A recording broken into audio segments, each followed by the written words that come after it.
Some players would come down and say, Bob, you know you can do it. You know, you've been a good kicker for us. Just get ready, get mentally ready. I mean, I've never been so cold because you were wet and cold. And they were going, why'd you just give up? We'll get off the field too. Going into overtime, that was something that was probably the first time that I had experienced a situation. We wanted to be a spoiler. We wanted to say no.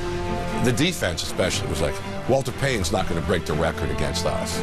One of the things that I do know about Walter, he hated to lose.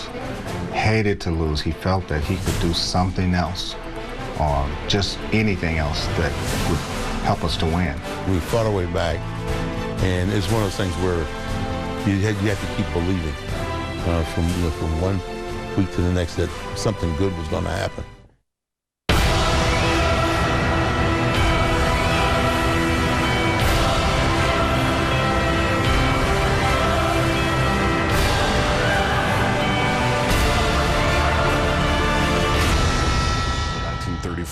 Bears-Giants NFL championship game that's known as the Sneakers game.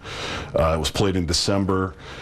The field froze the night before. It was absolutely frozen. And Bears were up 10-0 on the Giants at halftime. Apparently in the football cleats, I still can't understand this, but in the football cleats, there was no traction on this icy field. At halftime, the Giants went to Manhattan College and raided the locker room and got every pair of sneakers they could get, and they changed shoes at halftime. They ended up beating the Bears 30-10. I still can't picture why tennis shoes, sneakers, would give you better traction on an icy field, but that's what happened. Some 30 years later, the 1963 NFL Championship was played at Wrigley Field.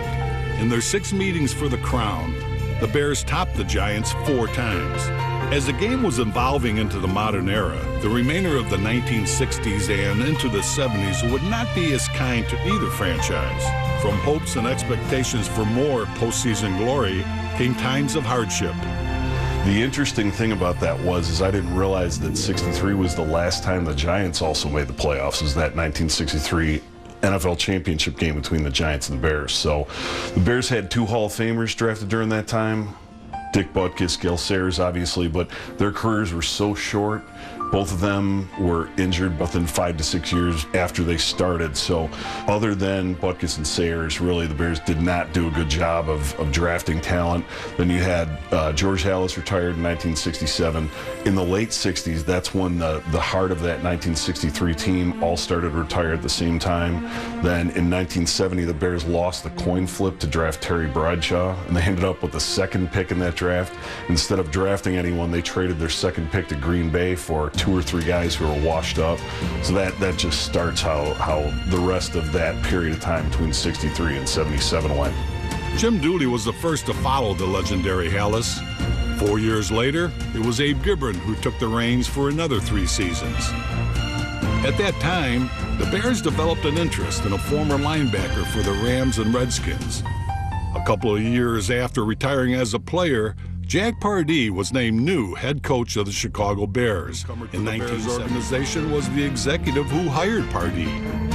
Jim Finks made his name assembling the playoff caliber personnel for Minnesota's Purple People Eaters.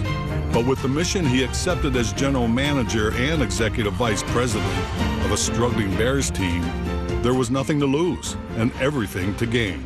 Well, Jim Finks was the first non-Halas to run the Chicago Bears, and it was really hard for George Halas to let that decision be made. But by that time, George Halas' son, George Halas Jr., Muggs, was president of the team from the late 60s on. And Muggs really fought for hiring an experienced GM to run the team that knew how to run a football team that had had success. Now, that's the wrong thing to say, because if anybody knew how to run a football organization, it was George Halas.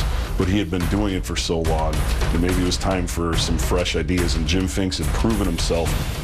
Their Sunday battles were an uphill climb, but the Bears of the mid-70s were winning a war elsewhere, in the war room on draft day.